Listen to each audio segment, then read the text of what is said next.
Na.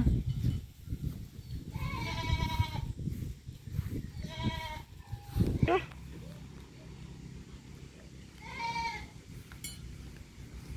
Hindi mag-abot.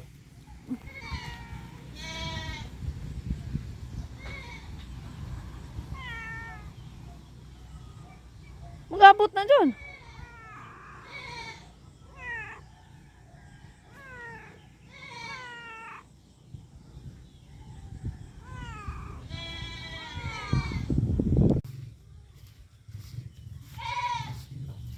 Dali, kinsa gusto mo gawas, madoo. Do, day. Ano ron man? Kato kay. Hindi what? Katang preso. Dali.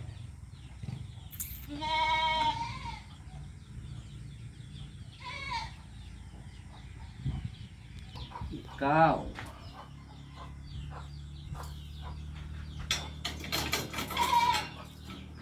Simon. Simon.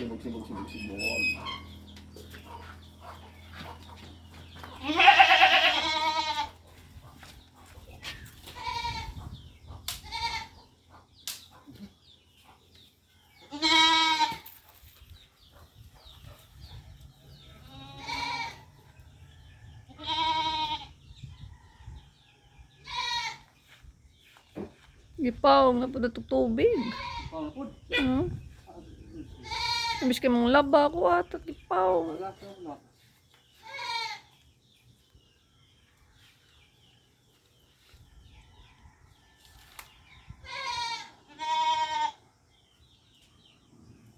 Kani din ikabot. Kami ko ni. Dako ito nga.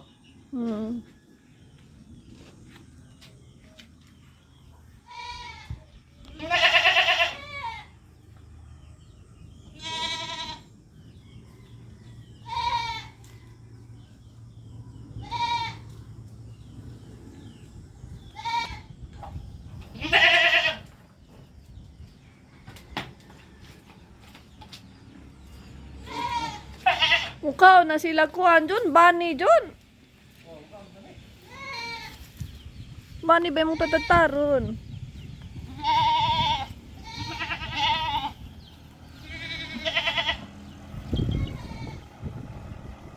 Parang kalandong pa siya dari.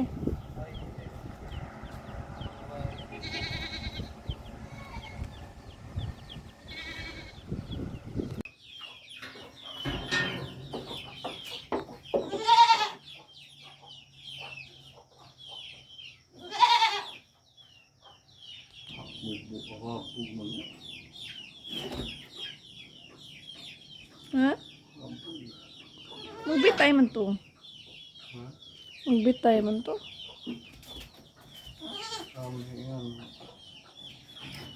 Irang pa ng birahon.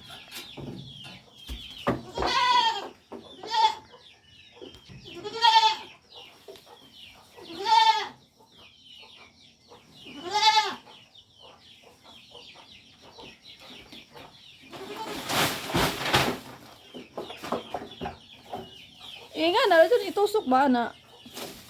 Itusok ba? Tusok. Inga na ba? Napagod na.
Nitukod sa isa ka kanding lang.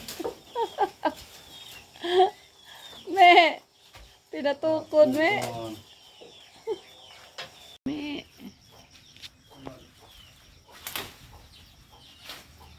Manok na rin ha? Awa.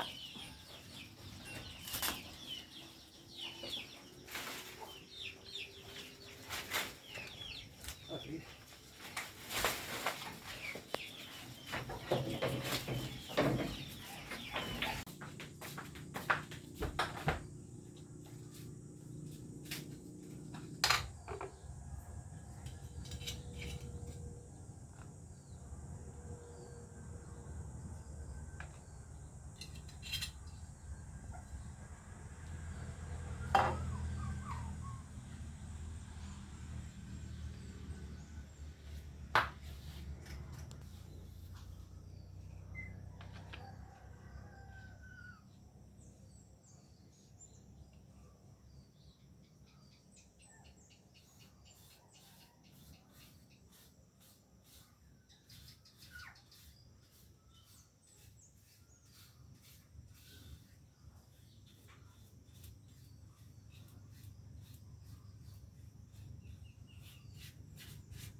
Liza.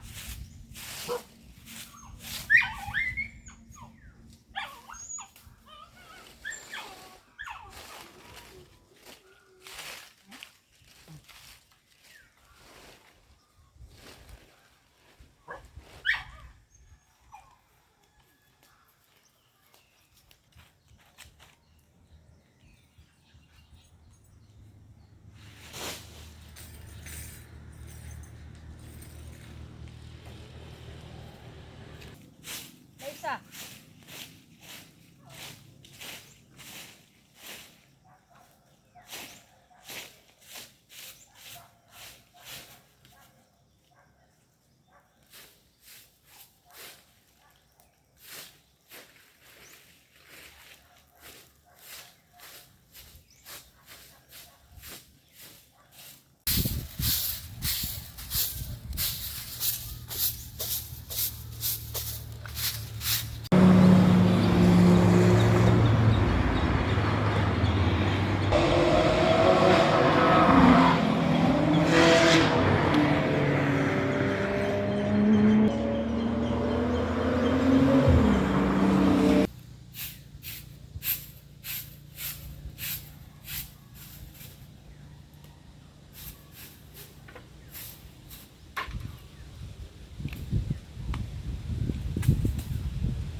Di mo gatukay. Ay, madabo ni.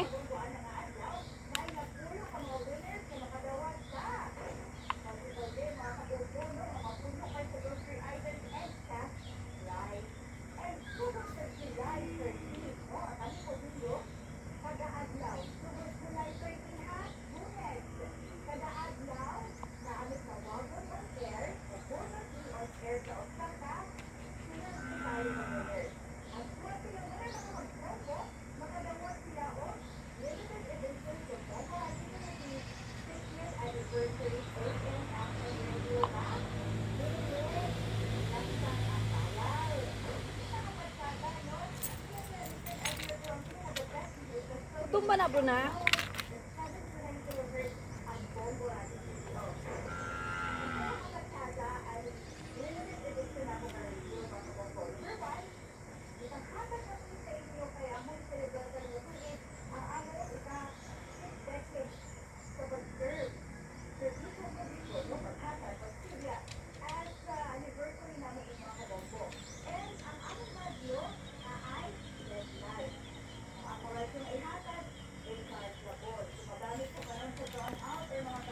Senator Ping Lacson, ang source of inquiry niya was about itong numero, no?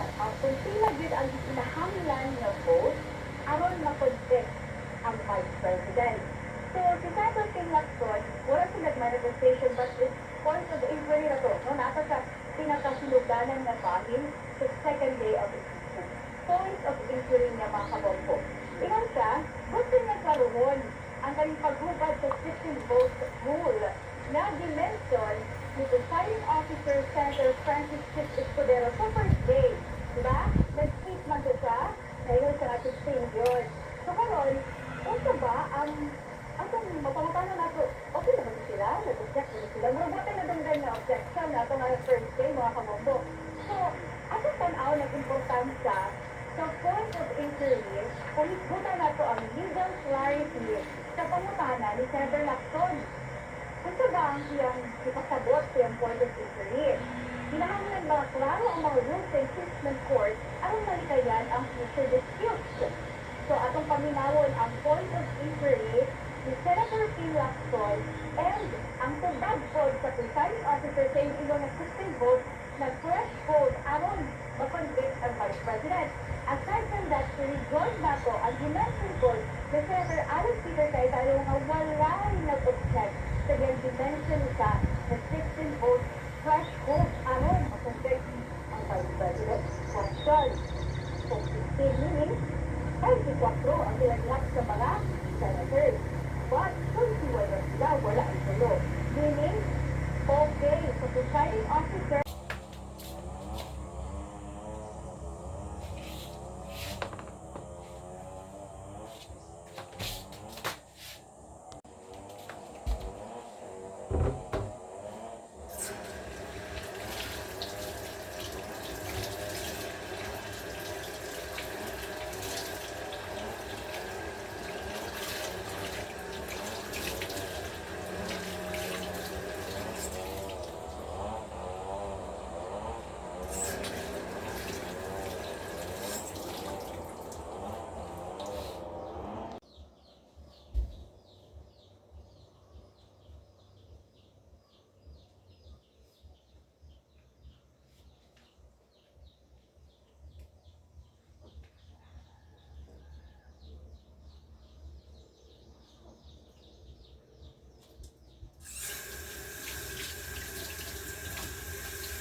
siguro si Vice President Sara Pamiling. Balingkod siguro siya.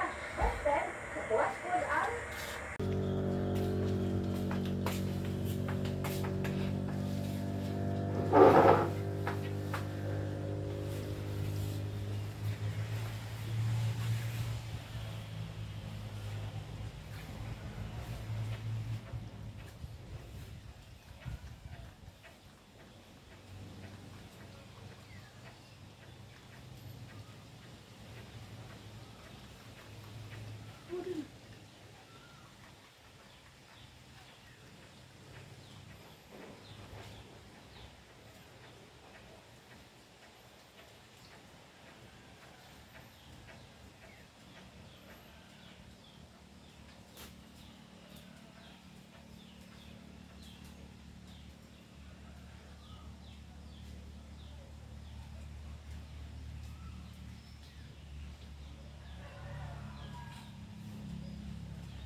pa?